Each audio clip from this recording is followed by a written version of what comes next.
Hi, my name is Guy Relford, if you don't already know me. I'm a firearms instructor.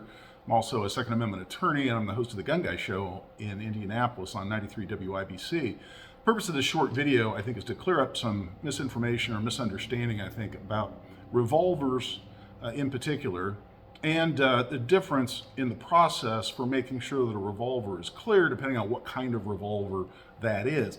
With all the discussion around the tragic shooting of Helena Hutchins, cinematography director for the movie Rust, at the hands of Alec Baldwin, the wounding of the actual director in that movie, and all the discussion about firearm safety on a movie set, I think I can clear up a couple of things that people may not understand, not only about clearing revolvers. When I say clearing, I mean the process of demonstrating and assuring that a particular gun is unloaded, and how that differs depending on the kind of gun that it might be. Specifically, and I'll change the angle of the camera here, I'm first going to talk about what we call a double action revolver. Now, I've already cleared this gun, but just so you can see that, by clearing, what it is we want to be able to see every chamber of the gun and assure ourselves that there is no round of ammunition in any chamber of the gun. I've done that. The process for doing that in a double action revolver is fundamentally different than in the classic old Western style gun, which we call a single action revolver. And I also have an example of one of those here that I've also cleared. But we'll set that aside for now. In a double action revolver, we call it a double action, and since I've cleared this gun and demonstrated that it's unloaded, I'm going to point it in a safe direction and show you. My finger is on the trigger because I'm intending to pull the trigger with the gun unloaded and in a safe direction, being pointed in a safe direction. What the trigger does, and why we call it a double action revolver, when I pull the trigger, you can see the hammer start to come back. And as I continue to pull the trigger, the hammer continues to come back. The cylinder also rotates, by the way, such that a chamber containing, if this gun were loaded, a round of ammunition would align with the barrel and the hammer. And when I pull the trigger far enough, the hammer goes forward, the gun goes off. The bullet, if it's a live round of ammunition containing a projectile as part of the cartridge, then goes downrange out of the muzzle of the gun. To clear this gun, and really the point of the video is show how this differs from a single action revolver, the process of clearing a double action revolver is relatively straightforward, because here I hit the cylinder release latch, and this whole cylinder of the gun rotates, drops out of the frame of the gun, and here, in this case, all 7 chambers of this gun are visible to me at once.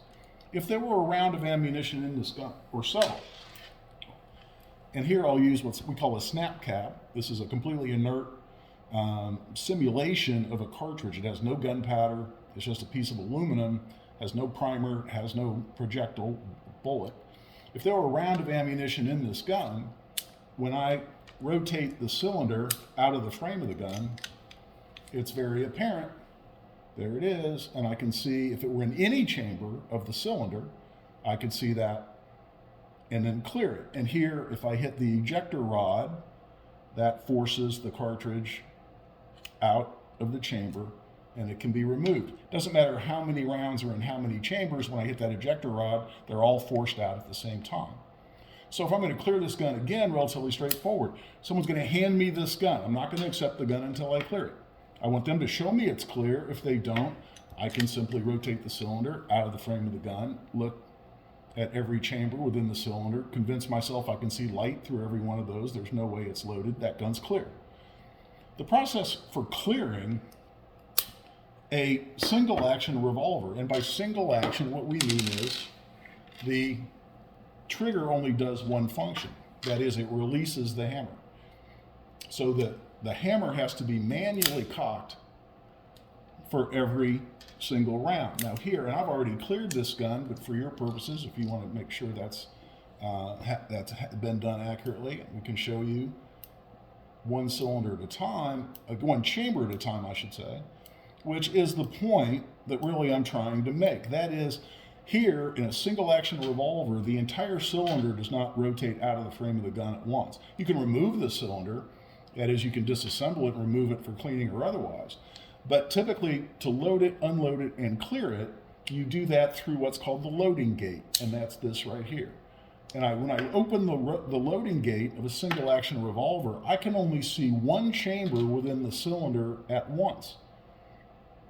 So whether I'm a producer or a prop master or a director or an armorer, what they sometimes call a gun wrangler on a movie set, or anyone else who wants to clear a single action revolver, it's a little more complicated. It involves a couple more steps than with a double action revolver, when in fact it's a single action revolver that employs a loading gate as opposed to a cylinder that rotates completely out of the gun. So for instance, I have to open the loading gate, keep the gun pointed in a safe direction, and then I have to rotate the cylinder so that each chamber revolves around the center axis of the chamber. That's why we call it a revolver.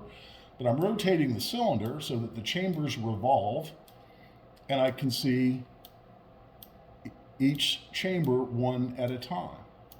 If this gun were loaded, and again, we'll use our completely inert snap cap, such that one round of ammunition was in this gun. But if the chamber is then rotated in a way that I can't see that chamber that contains that round of ammunition, if all I do is open the loading gate and look in the gun, and I don't completely rotate the cylinder to see each chamber of the gun, that gun can contain a live round of ammunition and I would never know it. Here, I have to continue to rotate until, voila, that one round is visible through the loading gate. If I were to either accidentally or intentionally, and again, I'm not suggesting there's anything intentional whatsoever about the tragic shooting on the set of Rust, but whether it's through negligence or an intentional act, if I were to insert a round and then simply rotate the cylinder one spot, then you cannot see that. I would have to rotate it 5 times more to come back around to see that round. If I were to go ahead and rotate it to where it's now the next round up, that is to align with the barrel and the hammer, close the loading gate, leave that on a rack or in a box somewhere. If someone were to pick this up, only look in the loading gate at one chamber or not look at all, declare it a cold gun from having seen one empty chamber or not looked at any chambers, whichever process, hand this to an actor. If this were a live round in that gun, the next time the trigger were pulled, the gun would go off. Now, being a single action revolver, just pulling the trigger does nothing if the hammer's not cocked. Single action means I have to cock the hammer for every single round, and only when I pull the trigger, when the hammer's cocked, will that gun discharge. So an actor would have to take a gun, not inspect every single chamber, then cock the hammer, then pull the trigger for this gun to discharge. And anyone who handled the gun would have had to fail to clear it, as I just demonstrated. So I'm hoping that helps a little bit as folks discuss these issues. I think it's important to understand the technology we're talking about and understand the particular firearms we're talking about. Last thing I'll say is, this is a real gun that I'm handling right here, this single action revolver. It's actually my personal gun. If this gun, however, were used on the set of a movie, would it not be a prop gun? Because a lot of times I keep seeing people say, well, is it or is it not a prop gun? Was the gun fired by Alec Baldwin a prop gun or was it not? Look, if it's a real gun and it's used as a prop in a movie, it's a prop gun. And it could be a hunk of plastic painted to look like a gun. That's a prop gun too. The issue is that if it's a gun at all, any kind of gun, okay, that is not just a molded hunk of plastic, but a functional firearm, whether it only fires blanks, it's been modified to not allow a bullet to go down the barrel, or it's a real gun like this single action revolver. Before I handle it, certainly before I allow anybody else to handle it, I clear it. And in this case, with a single action revolver, I clear it the way I just demonstrated. Hope that clears up some confusion and adds a little more fact to some of the discussions going on. Thanks so much.